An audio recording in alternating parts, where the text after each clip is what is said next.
Hi, welcome to the Now Spinning Magazine podcast with me, Phil Aston. And on this episode, I'm absolutely delighted to be joined by Pete Bingham from Sendelica. Now, good morning, Phil. Good morning. Now, I've mentioned this band and featured this band several times on the Now Spinning Magazine platforms. And when I heard the first album, I described them by saying, imagine the Doors were having a jam with Jefferson Airplane, The Grateful Dead, Iron Butterfly and Blue Cheer, while the vocalists are having a drink in the local bar next door.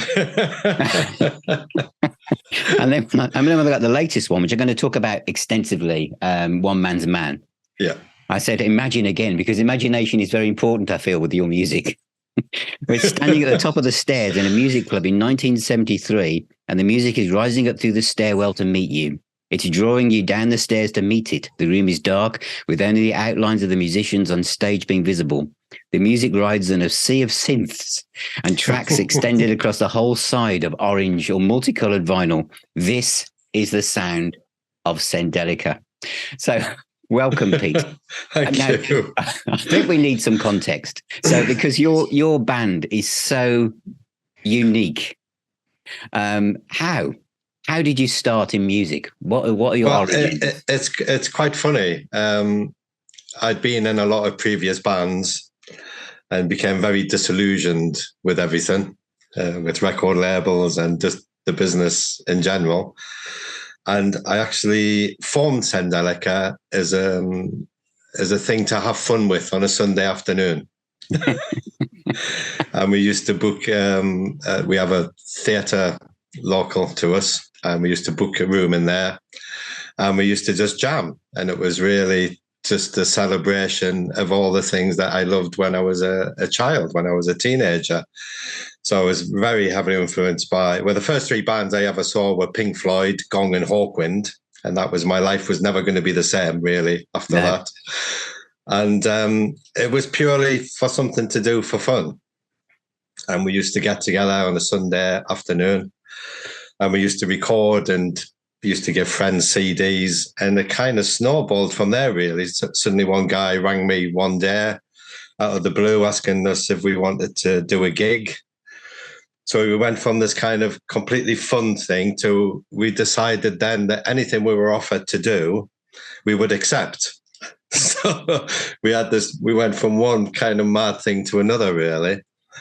And a friend of mine, Colin, who produces a lot of the Sendelica stuff and plays keyboard on a lot of the Sendelica albums, he kind of nagged me to put some tracks up on MySpace. And another musician got in touch with us and said, "Oh, I really like your band, and I'm signed to a label in Russia called Reg Records." Oh yeah. He says, "I'm going to tell them about you." And I just thought, yeah, of course, you know. Yeah. We all have those calls. Yeah, exactly. And then about a month later, I got an email from this record company in Russia, and we signed with them for 3 albums. So we the album did nothing over here, but it got really, really good reviews in America. And the band in America actually got in touch with me and asked me if I'd go and play guitar on an album they were recording in Boston.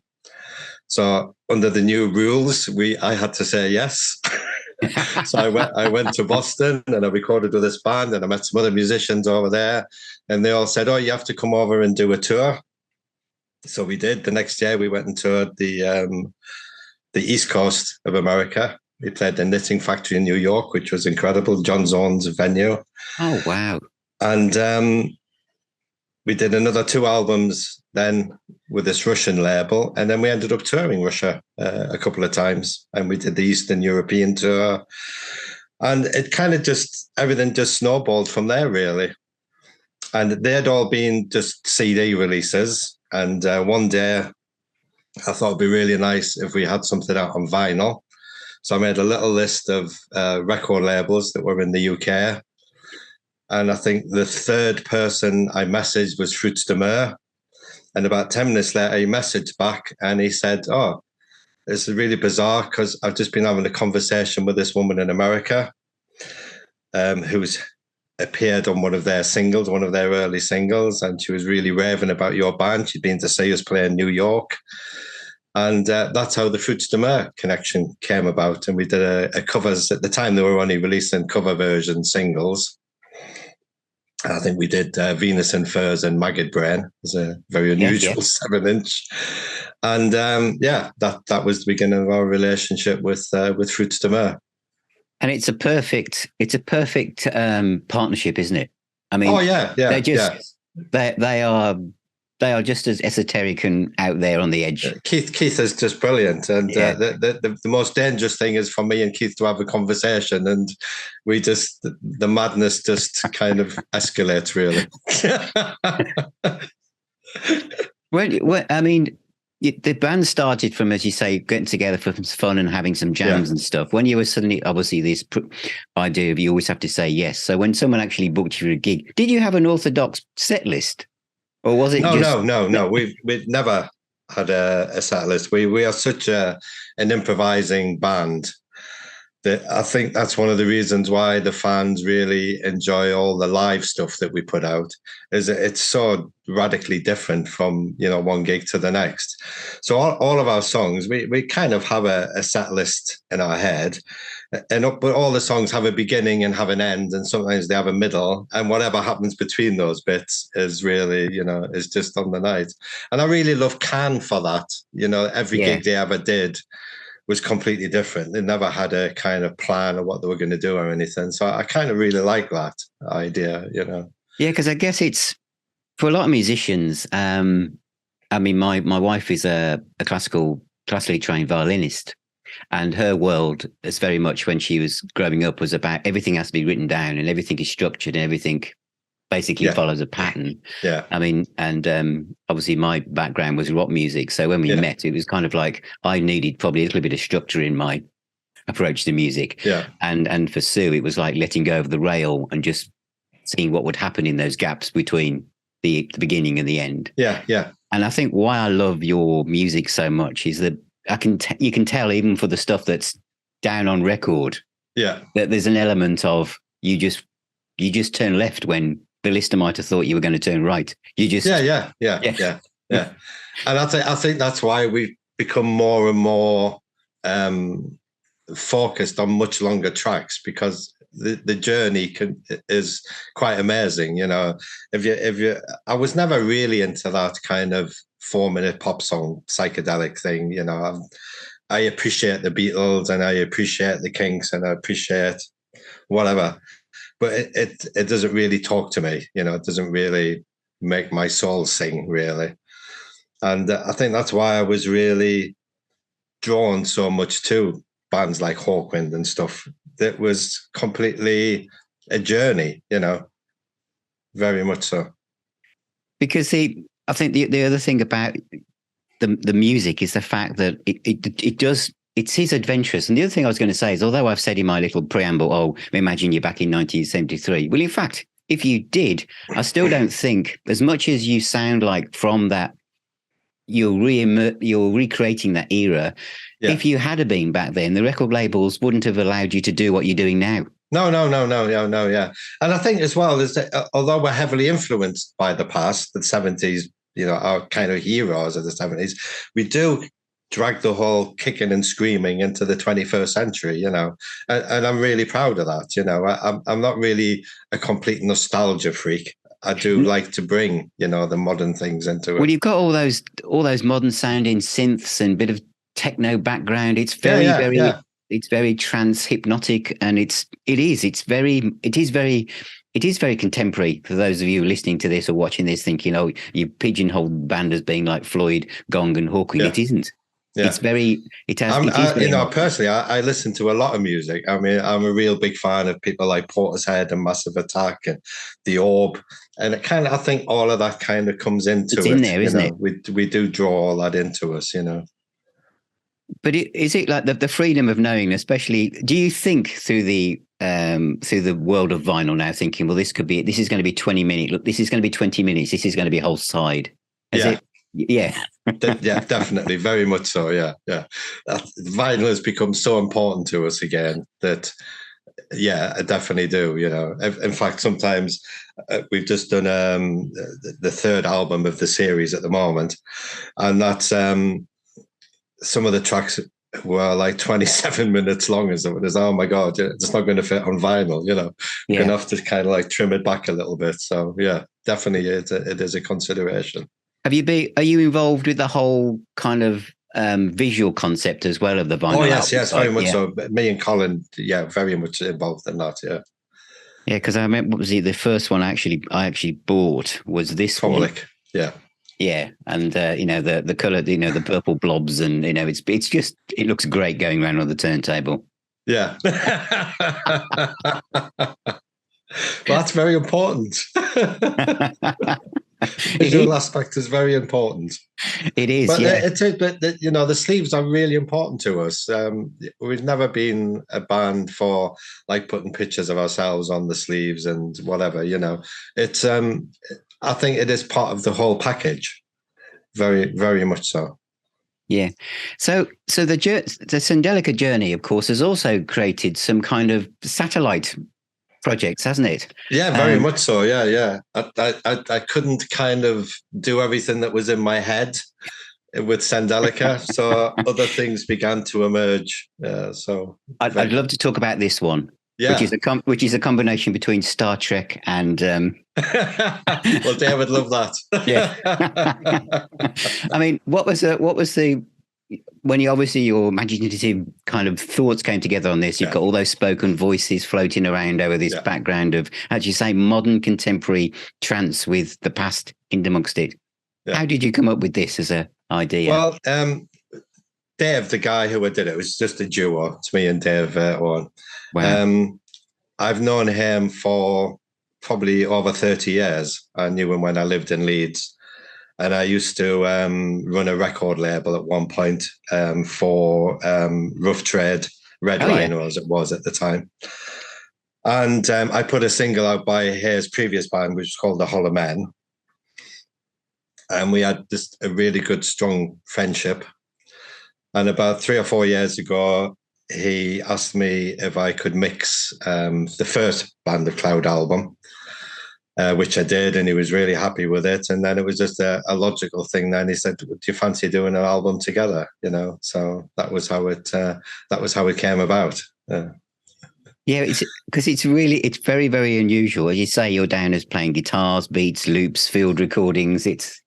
Yeah, well, I love field recordings. In fact, there's field recordings on almost all of the Sendelica stuff, kind of in the background, And I've always got how do you approach those, the field recordings? What was your kind of? I have a little Tascam recorder that I just take everywhere with me, and whenever I'm anywhere, whether it's bird sounds or industrial sounds or anything really, it's kind of, I use them as a bit of the backing in it. Yeah.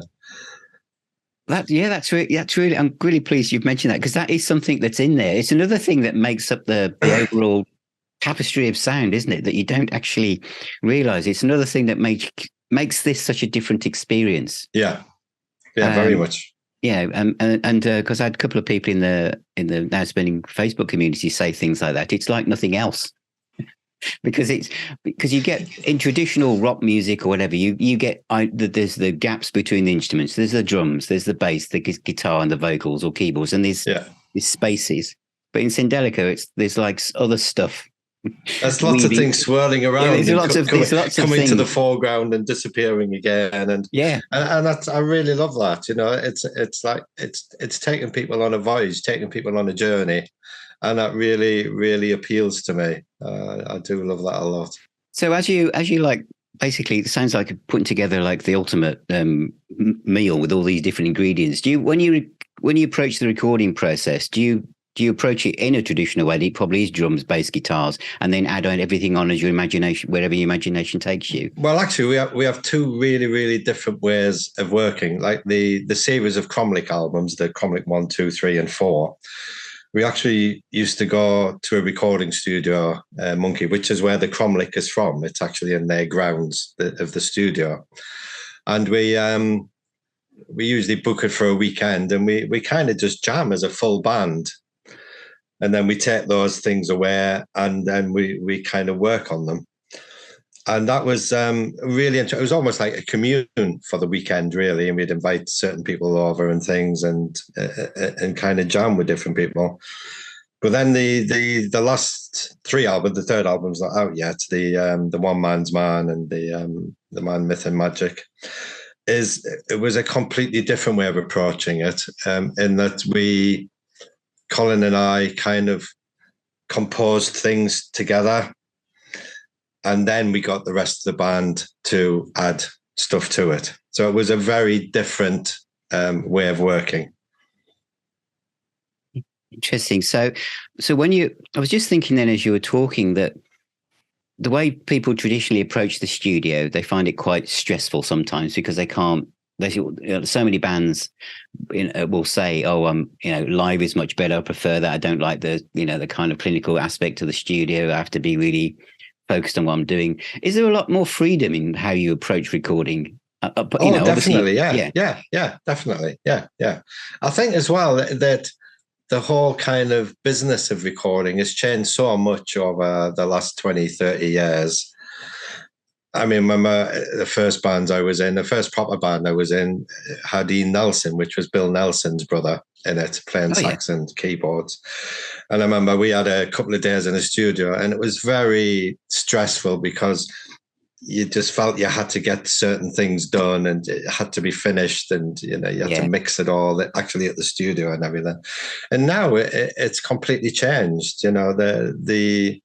Although we do go to conventional studios sometimes when we're recording as a full band, but otherwise, all the mixing and everything we do at home on our computers, and it's actually quite like it. I quite like not having that stressful thing. And the thing of playing live in the studios now that I find is that sometimes you make mistakes, but the mistakes are the interesting things. It's because we're not writing 3 or 4 minute pop songs or rock songs or whatever kind of songs as such, is that you have that space and to be able to experiment with things, and it's I guess another area where you've created this freedom for yourselves as creative people is that a lot of people, when they approach going to record in the studio, they know that at some point they're going to have to recreate this live, but you don't have that. No. You don't I mean, we do. I don't think we play anything live from the last. I think it's one track from the last album we play live sometimes, but it's not. Yeah, it's not. It's not something that's foremost in our thoughts when we're recording albums. We view it as completely separate things. Separate entities. Yeah, so a bit like Tangerine Dream in a way. In the 70s, they didn't. When you went to see them live, they didn't play anything from the albums you actually owned. Yeah, exactly. Yeah. And I mean, I remember going to see Tangerine Dream in Sheffield. I think it was about 1976, and it was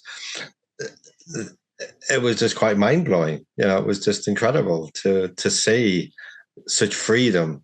I remember Edgar Frost strapped on a Les Paul at one point, and it was like, oh my God,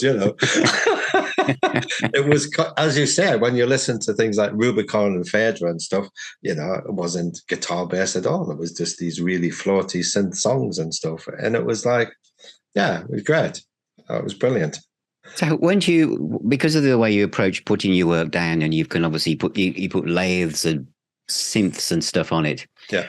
How do you know when you're done? How do you know when you think, yes? Is it like a painter? You could keep touching up little bits, thinking, Yeah, well, that's possibly the downside of the modern technology of recording wise. So yeah, I think there's often deadlines though, which kind of focuses, and such as the problem with having vinyl press at the moment. I mean, the lead times are getting longer and longer. So Keith at Fruits de Mer will say, well, I need it by last week or whatever. And so you do still get that kind of focus of it, yeah. What's the inspiration behind the song titles and the actual music, though? There's kind of an otherworldly, ancient land, and kind of almost like ancient spirituality in amongst it all. Is it? Very, very, very much so. I live in Cardigan in West Wales. And only a few miles from here is a place called Pentre Ifan, which is a burial chamber, burial mound with the remains of it. Yeah. and it's that area is known as the magical landscape, and it has had a big influence on my music, very much so. And there's always this quandary: was it a magical landscape, and that's why these ancient people actually went there and built these things, or is it a magical landscape because they built these things? And it's always kind of it's a question that's never going to be answered for us, but it has a big influence on the music we make, definitely. I live in the far west of Cornwall, which has got the highest density of stone circles and standing stones, I think, anywhere in the UK. Yeah, and I think that was one of the reasons when I first started to listen to you and look at the artwork and everything, that I was drawn towards it. It has got that kind of feeling. Yeah, very much. Yeah. And you know, driving out to one of the most accessible stone circles down here is called Merry Maidens, and having your music on in the car, driving towards that location seems right. yeah. There's almost that kind of druidic theme kind of going through a lot of our albums that we've done. Yeah. And the last 3 albums have been I've been kind of like focused on religion and what makes a man. You know, it's a big kind of quandary among scientists. When did we become mankind? You know, and it just kind of really fascinates me. Religion. I'm not a religious person at all, but I find religion incredibly fascinating. You know, that I think even from when we were living in caves, there was this need to try to explain things, meaning, and have a meaning to it all. And I think that kind of became religion and just that whole thing. What are myths, and what is magic? What is the whole thing of it is quite a fascinating subject to me. Well, the album that I've played the most by yourselves is this one. Yeah. I absolutely love it, and I know it's very popular with members of Now Spinning as well. Yeah. And it's the first side is very different to the other 3 sides. In that that's kind of the heavier, there's more guitar riff centric, and there's almost like a Born to Be Wild. The more Black Sabbath-y side of it. It is. Yeah. I just love the first Black Sabbath album, and it's just I think it was definitely a nod and a homage to Black Sabbath. Yeah. It is, but you've got that. Whereas I think the constraints of a band back then, or even now, in more kind of orthodox music business, will be kind of reining that in, thinking, well, I've done that long enough.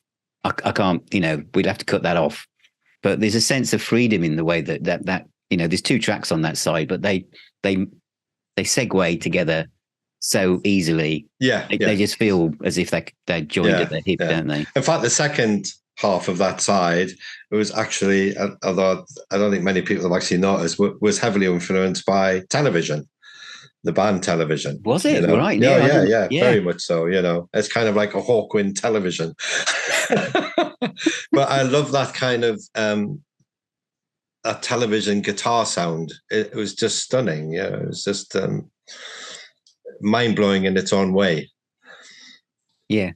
The approach to production is really, I think, really different. It's is it because you play so many different things, guitars, bass, synths, the guitars aren't kind of like really forefront in the mix, even when you're soloing. They're kind of, everything is, what I'm trying to say, everything is at the right level. Nothing. Yeah. I think everything kind of meshes together, and sometimes things come floating to the top, and then the dive bomb back down, and it is, I don't think anyone wants to listen to a 20-minute guitar solo or a 20-minute drum solo or whatever. Yeah. But it's that whole way, the whole way that everything weaves together. It's well, I think there's one instrument that does, I think, define and make the sound of Sendelica to me beyond the guitars and synths, and it's the sax.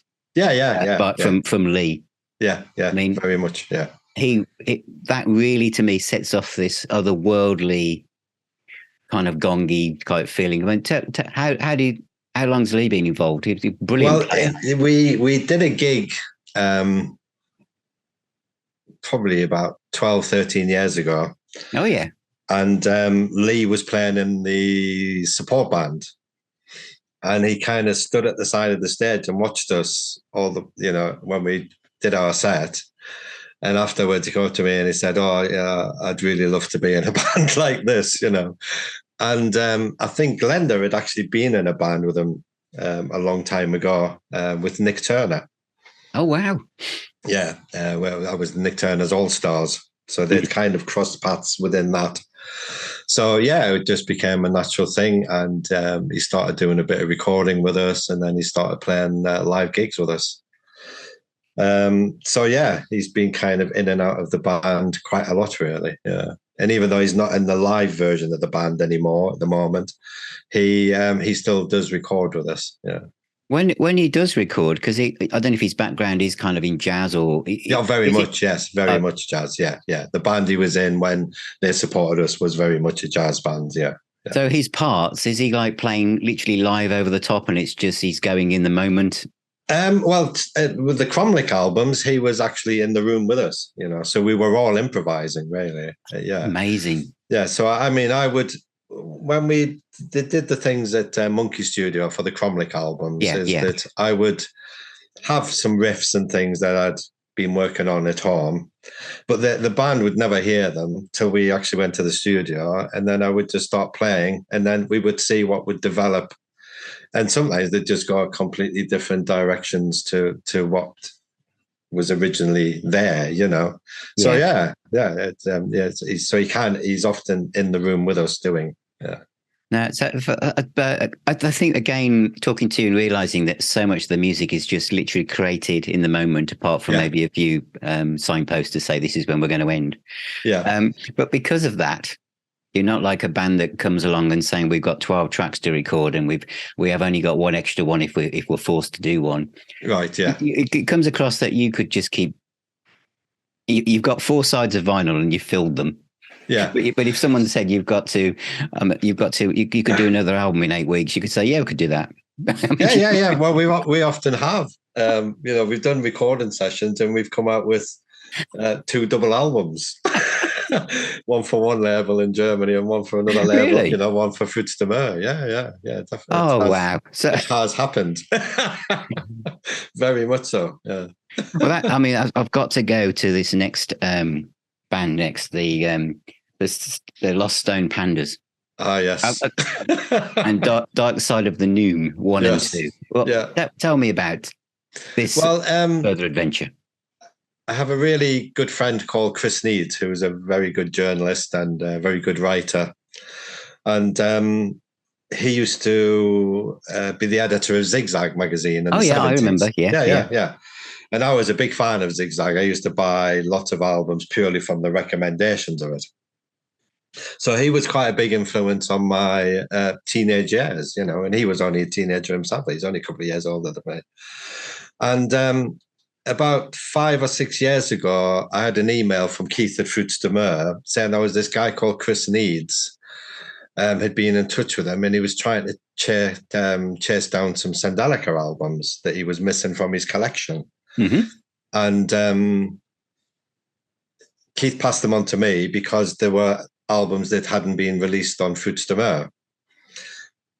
So I kind of wondered, I wonder if this is the same Chris Needs that was in Zigzag magazine, And sure enough, I got in touch with him, and sure enough, it was. And he was a massive fan of the band, and he really tried to help us in a lot of ways. And I talked to him a lot. And I remember one night we were sending some panda gifts to each other, just ridiculous things about pandas.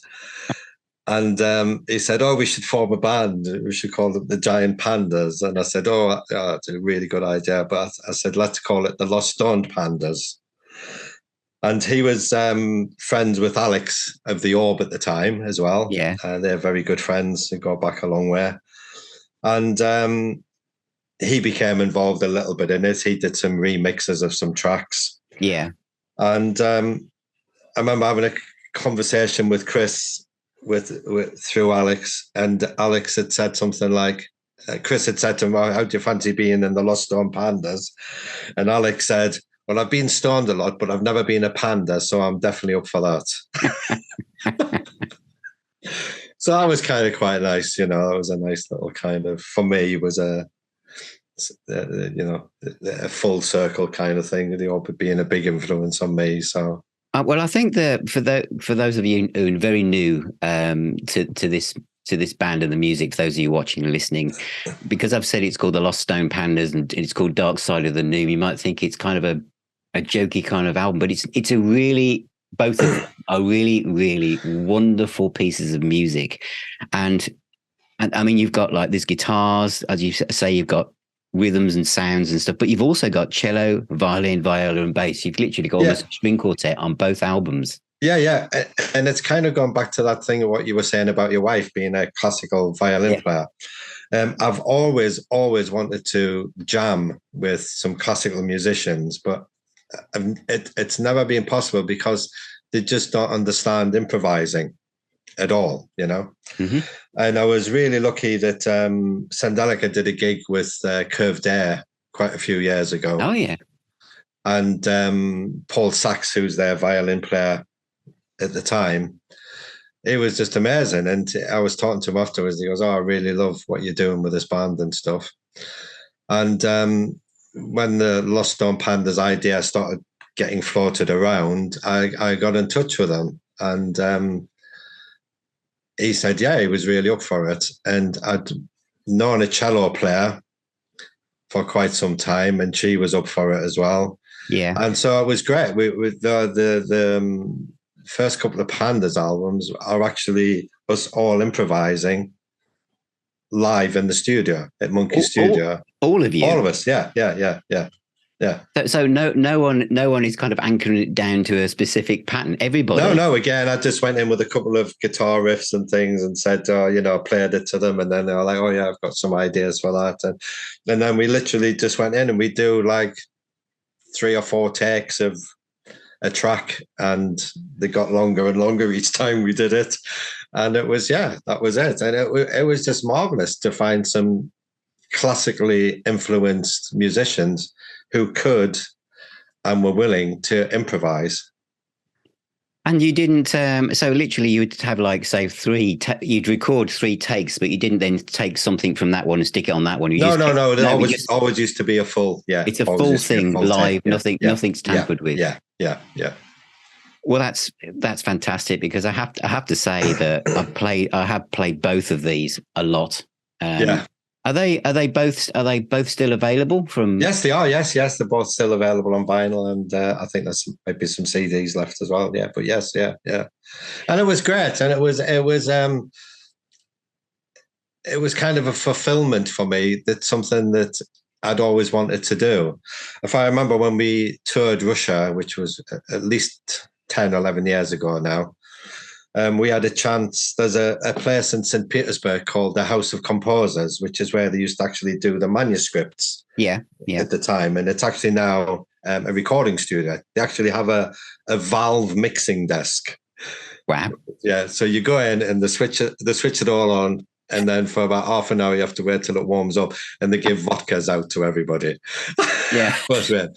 And I'd really, really hoped that I was going to be able to record with some classical musicians there. Yeah. And they got some people in to do it with us. But as soon as we said, they were saying, well, where's the music written down? And where's, and they just said, well, no, I just want you to improvise. Oh, no, we can't do that, And that was a really, really big disappointment.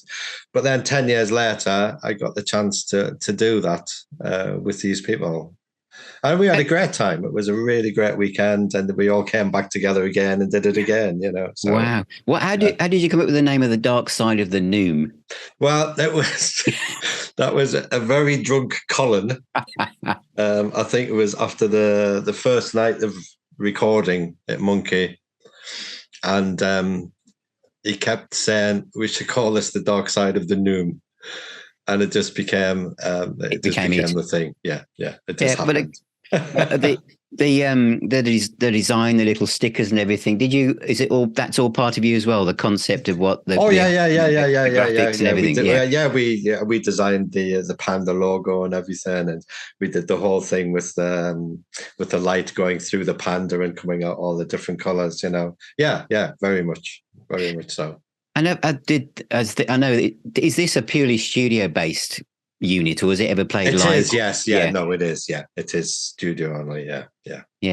Have you ever thought about thinking what it'd be like to play almost with the well, we were booked to do a gig at Leeds O2 by this turned out to be a very dodgy company, and I think Barclay James Harvest and Big Train were on the bill. Mm-hmm. Yeah, and it all just kind of fell apart, and Big Train and Barclay James Harvest were very, very upset about the whole thing. And so that we were committed to doing that one-off gig as a kind of one-off thing. We were going to do it, but sadly it never happened. But who knows? One day in the future. Well, I guess especially if you've got musicians who are very relaxed into being able to improvise. Yeah. Apart from miking them up, they're just ready to go, aren't they? yeah, very much so. Yeah. I think Kate doesn't like loud noises, so she did. So yeah, so we actually put her in the drum booth. Oh. We had the drums actually in with us, but she had a drum booth. She's the cello player, and so she just had headphones on because she really doesn't like loud noise. Your whole image and the way that all of the materials that go together, even the Fruits de Mer, the way they put out the press releases and everything, gives you this almost like mysterious, mythical kind of image. As you say, there's no pictures of you, no one really, But your albums are becoming quite collectible, aren't they? I mean, yeah. I mean, that some of the prices, some of the things seem to go for now is quite eye-watering in many ways. So do you every periodically do you repress them, or have you got thoughts about doing that or repackaging them? We've retained all the rights to everything, so things do kind of come back to us after, we've had deals in Russia. We had a really prolific releases with an Italian label called VE Records, Vincibus Eruptus. Yeah. And we did some stuff on a German label called Sun Hair, and we did some stuff on a French label. So yeah, all of those, when they've sold out, the rights return to us again. Wow. Which has been quite handy, really. So we've been going 17 years now. So we've just re-released an album that was originally released as a CD only album on a Welsh label called Tidy-like Records, and they used to release everything in a little metal tin. So the CD was in the tin, and then it was stuffed with like goodies and incense sticks and things and badges and everything, luminous stars. So we just had the 15th anniversary of one of the albums we did with that, so we just re-released that on CD, and we did some lathe cut vinyls as well for the vinyl manics. Are you seeing more of a move towards vinyl from your fan base now that that's what people want? Oh, definitely, yeah. We sell probably 3 or 4 times more vinyl than we do CDs. Yeah, very much so. And are they quite short runs, or do you keep? Well, the Fruits de Mer stuff tends to be we tend to do 500 or 600 vinyl. And CDs, we do a couple of 100 CDs. We've also started doing these USBs with all the outtakes and things on them as well, which are seem to be really popular with people. I think probably because the fact that some bands, when they say, well, there's a couple of outtakes on the end of this reissue, you either can't tell the difference or it doesn't sound like it should have been on there anyway. Yeah. I imagine from the way that you've described your whole creative process, that would be very popular because you're going to have a USB full of stuff you've never heard, and it will be just as good as everything that was on the official albums. Yeah. It's like the Band of Cloud album. We did a USB for that. It came in a tin with a jigsaw to make of the cover. And I actually did a really ambient mix of the whole album, which lasted about, I think it's nearly an hour long, with loads of field recordings and really chilled mixes and things. And I think people have really loved them. I love really because going back to that album, it's got so many voices, like the Star Trekky type things on it. Did you? That must be a lot of fun picking those out. Oh, definitely, yeah, very much so, yeah. So it's kind of it gets people thinking as well from where they're from. It's like there's one part it's like an LSD trip without the drugs, and it's like loads of people kind of ask, is that Alan Wicker doing that? And it's so there's all these things. It piques people's interest, I think. Yeah. What were the kind of TV programs that kind of influenced you? I mean, it seems an odd question, perhaps. I was a big fan of The Prisoner. And obviously being in Wales, I've been to Port Merion a few times. Yeah, I can imagine. And Time Tunnel, I really loved. Land of the Giants. That was, all those things were big kind of influences, I think, really. Now that you've mentioned them, it all makes sense. Yeah. And Forbidden Planet, obviously, as well. The electronic music of that was just incredible. It's just an amazing soundtrack. Yeah, it is, isn't it? It was way ahead of its time. Was that the early 60s or late 50s? I can't remember. Late 50s, yeah. Late 50s, yeah. Yeah, it's incredible. It's just quite mind-blowing to think how they actually did it, and... Yeah. But that's what I think, albums like this, as I said at the beginning, yes, you can hear you can hear that it's music from another era, but it's also music from this era. Yeah, because this couldn't have been created any other time, I don't feel, but now. No, definitely, yeah. And that's as I was saying earlier, that's one of the really important things to me is to bring prog rock and psychedelia and things, but with a 21st century twist. With I don't want things to sound like I've met some bands and stuff when we've been on tour and things. We've toured a hell of a lot in Europe, and people go, "Oh yeah, I really like this album, but the drums don't sound like they were recorded in 1969 or something." And it's like, well, what does that mean? It's just stupidity to me. It's just, we live in, the 2020s now. It's not 1969 anymore. No, it isn't. And you're using the best of everything, really. Yeah. And I think that one of the things when I first started playing this record, and each time I played it, in fact, what I'm trying to say is that sometimes you play an album and it's an instant hit with the senses and you really like it. Yeah. And you're about to say it's one of the best things you've heard, and then within quite soon you start to get a bit tired or bored with it. There are other albums where you're not quite sure at first, but they grow on you, and over the passing weeks and months and years, they become one of your favorites. What makes Sendelica different to me is that every time I listen to it, it's not the same. I think there's a lot to delve into. There is. There's a lot going on. There is a lot going on. And someone said to me the other week that you listen to a rock album and sometimes you can focus on the bass guitar or the guitarist the next time you listen to it. But there's so much happening here. Yeah. There's so many places to land and explore while you're doing your stuff. I think that's one of the things that makes the band so different. I think one of the most interesting things that a kind of big fan has said to me over the years was that when a new Sendelica album arrives, they're never quite sure what it's going to be. So we're not kind of pigeonholed into, regurgitating the same album over and over and over. And I think that's really nice that people can still be surprised. And isn't that the true essence of progressive rock, if you like?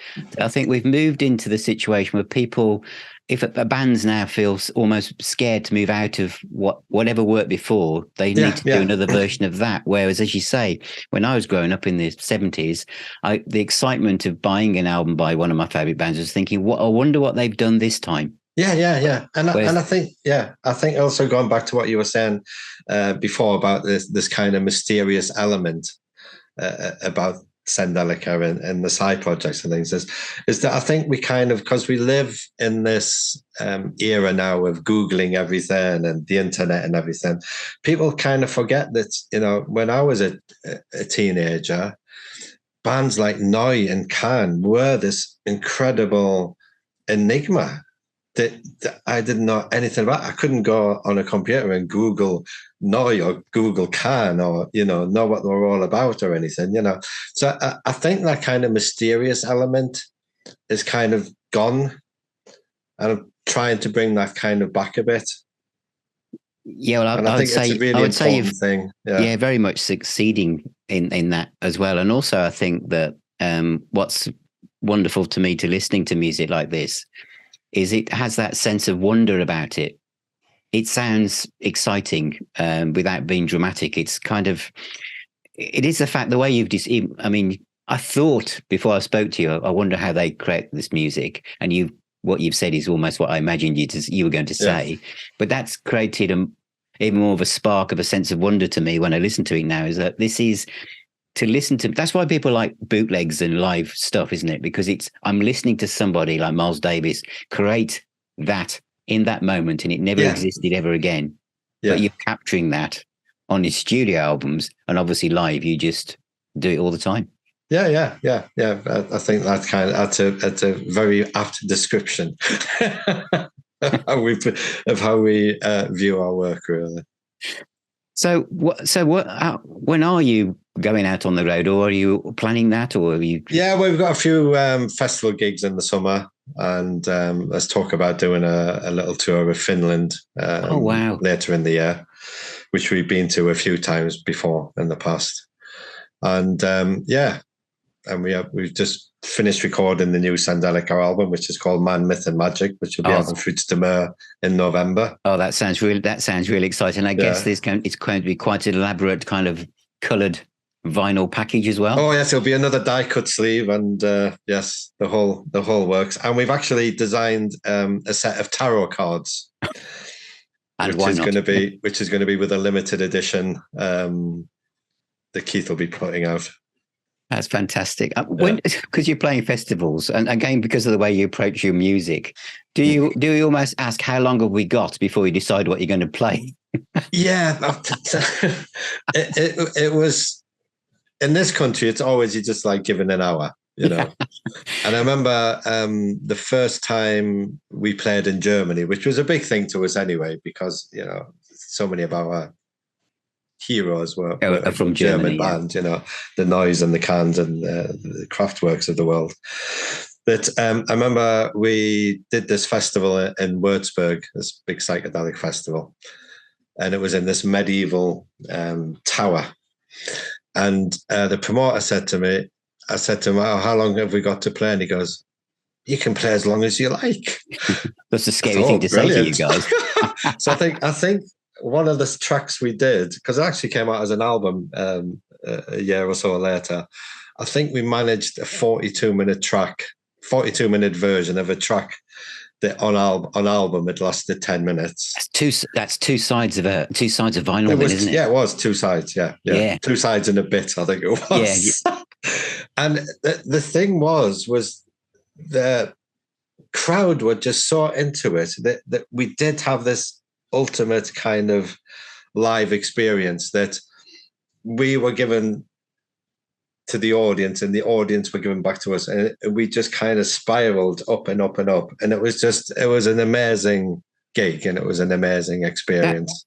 Because the way that taps into what you were saying about, you know, the kind of ancient mythology around where you live, and your interest in religion and the sense of meaning, to actually have that kind of experience as a musician where you play music that's in the moment and the audience is so connected to it, and everyone's connected to that moment, that I can understand why that must have been very, very magical for It everybody. was, and I think that whole day, because it was the first gig we'd ever played in Germany, and it was such an amazing audience and such an attentive audience that it was just it was a milestone gig, and it was and it was really bizarre because when we came off stage, I actually said to the promoter, "Oh, it's a great shame that we hadn't recorded that," and he goes, "Oh, actually, I have recorded it on a mobile unit upstairs."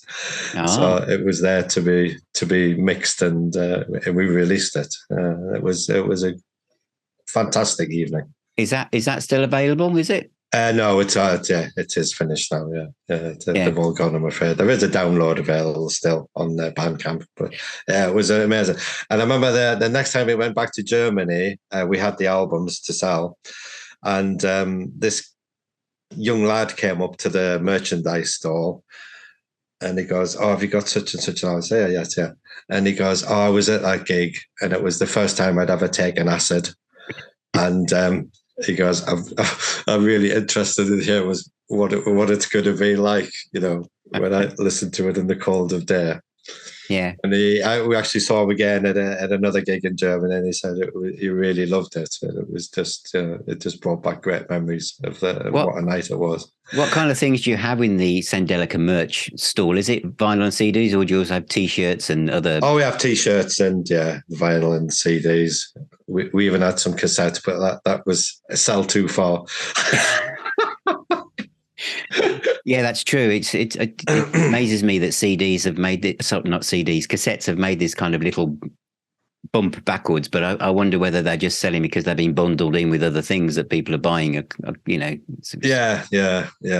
We were approached by a company, and they released 2 of our albums on cassettes. But then I think they went bankrupt. So I think that tells us everything we need to know. There you go.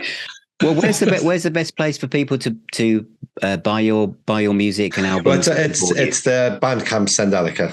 Okay. That's the best place to go, and I think most of our albums are up on there, and they're all available as downloads, but there are CDs and vinyl and a lot of the stuff there. Yeah. Fantastic. Well, and I'll make sure. And all the Lost Stone Pandas and the so they're all available from the same Bandcamp page. Yeah, it's all there. Yeah. Well, they're highly recommended. They really, really are. Well, thank you very much, Phil. They really are, and I think that those of you who listened to this and watched it, the freedom you must have to record music and play music like that without the constraints of, like, saying, well, you've got an hour set. A lot of bands were thinking, well, we can do 7 songs and maybe we'll leave 5 minutes for the encore. You just think, well, we'll do that and we'll just see how it goes. I think most of our gigs are 2 or 3 tracks. Another question then, because of the improvisational thing, before we go, is that what you play, and obviously anything to do with improvisational music is about how you feel inside, what kind of mood you're in and stuff. Do you feed off the atmosphere of the room and the response you get? That's exactly what I was saying about the first gig we ever did in Germany, was that you feed from the audience, and then you're giving it back, and it's like this. It's almost like this spiral, just ever going on. And I think when we did the track that we did that lasted 40 odd minutes, is a track called Master Benjamin, and I kept thinking that it was coming to an end, but the audience were just so into it that it just kind of took it into new directions, and it took it into new places we'd never been with the track before.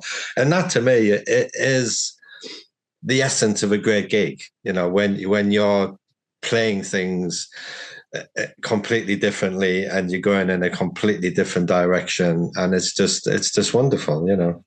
Are you the with so many of you kind of being lost in the moment? Are you the master of ceremonies where you just... Yes, I am. Yes. I'm the one they look to for the signs. They look for the sign to go. Yeah. We're coming to the end of this, yeah. We're coming to the middle bit now. We all need to come down. Yes, very much so. Yeah. Well, thanks very much, Pete. That's been really, a pleasure. Wonderful. And as I said to everyone watching and listening, it's a fantastic band, and you must, very least, listen to this. It's a fantastic journey for the whole mind, body, spirit, and every one of your senses. So thank you very much, Pete. And I'll put the links to where people can find you and buy your music. But it's been great stuff. And hopefully keep me in the loop of what's going on. And talk to you very, very soon. Thank you very much. Cheers. Thank you. Cheers, Phil. Thanks very much. So thank you for watching and listening to this podcast with my special guest, Pete Bingham. What a great guy, and an absolutely fantastic band. Really, really are. Please go to their Bandcamp page where you can buy directly from them. Honestly, you will really, really enjoy their music. I absolutely adore it. Thank you for subscribing to the YouTube channel. Please do if you haven't already. And this podcast, we're available on Apple, Google, Amazon, Spotify, everywhere. And check out the website, Now Spinning Magazine, which is at nowspinning.co.uk. And I shall see you on my next episode.